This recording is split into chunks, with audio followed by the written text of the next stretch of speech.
So at this point we have the two tabletops installed. The next part of the process is to install the gusseted ends. As you can see right now, this tabletop is this net is sandwiched right in between those two tops of pieces of concrete. So at this point, the tabletop is very supported, well supported at this point.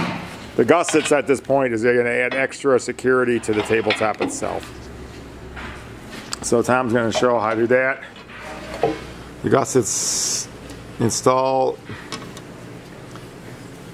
with a little bolt at the ends here.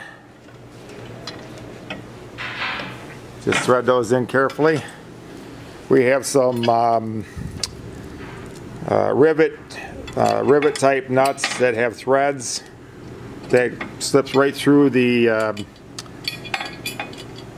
net.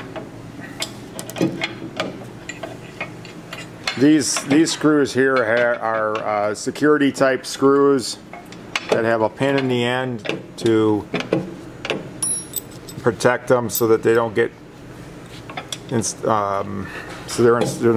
can be installed. We will include the wrench that goes along with these for these security screws. So you can see that. You can see that screw has got the end right there.